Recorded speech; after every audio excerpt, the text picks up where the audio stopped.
It was a great day for walking to work, and a great day for working. 12,000 paces round trip to work and back. Takes a little more than half an hour one way. 5 minutes per 1,000 paces. Some pervs in a truck stared at me for about 5 minutes as I approached. Then they watched me walk across the intersection in front of them. There were other cars passing them on the left. Isn't that a nice way to let a girl know that she's got your attention? When I got to work and dug through my backpack, I found my top and my apron, but no pants. There I was at work at Red Lobster in a skimpy light blue dress with my nipples sticking out, much as I am right now. I thought I was going to have to walk back home to get them. But my neighbor crawled through my window and got them for me. You should have heard her cussing me out on the phone as she did it. Fucking bitch, I wouldn't do it if I didn't love ya. She got them to me. I gave her a hug and told her I loved her. She said she wouldn't do it for anybody but me.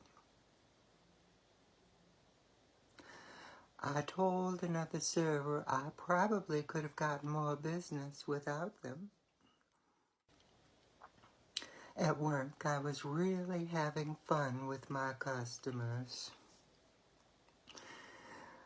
One table had a cute woman and her mother, but I thought they stiffed me when I went to clear their table. Then the daughter walked back up and gave me a 20% tip. She hugged my shoulder and said, I wanted to tell you that you are so much more than they say you are. I stopped and looked at her. And then I said, well, thank you, dear.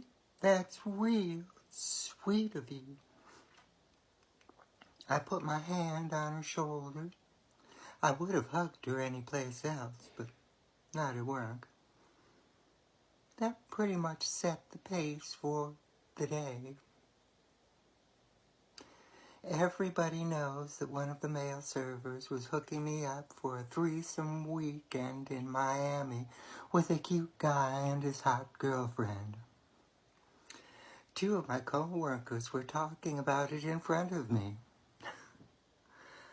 I asked one of my friends, so does everyone in here know it? She said, yeah, it was quite the topic of discussion. I laughed back and said, I really didn't care. And she laughed and said, I know you don't. I think they all know I don't. Yeah, here I am telling all you folks I barely know. Later, same friend looked at me and said, Addie, you are something else. I do have fun. All of my customers love me. They try to guess my accent. They say, you have the most interesting accent. Are you from someplace else? I tell them I spent a lot of time in New Orleans.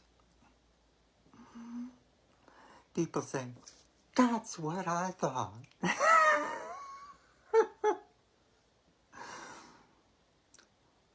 I had to wait until late to accompany the closing manager out the door.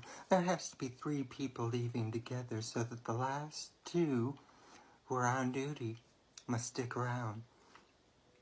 Tonight we were there until 12:30, long after I changed back into the light blue body-type dress, hip short skirt with a split over the left leg. I slept a while on the wooden benches.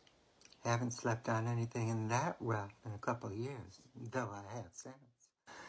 Finally, out the 3 of us scooted before the burglar alarm could set. I took off walking, pack on my back, and a cane crook umbrella in my hand. Most of the way home, I practiced with the umbrella. Because it has a crooked end, you can swing it sort of like a foil or a sword. You can whip up momentum with circular motions. Visualize slapping somebody on both cheeks with the metal end of the umbrella on the downstroke. It's great exercise for both arm, wrist, and hand. I practice passing it from one arm to the other as smoothly as possible. It was a lot of fun. People in their cars just drove on by, but I suspect some of the women in those cars were smiling. I looked like a swashbuckling, blind, trans Laura Croft in a body-fitting little light blue summer dress. But I'll tell you, I felt safer than I had since my transformation walking home after midnight.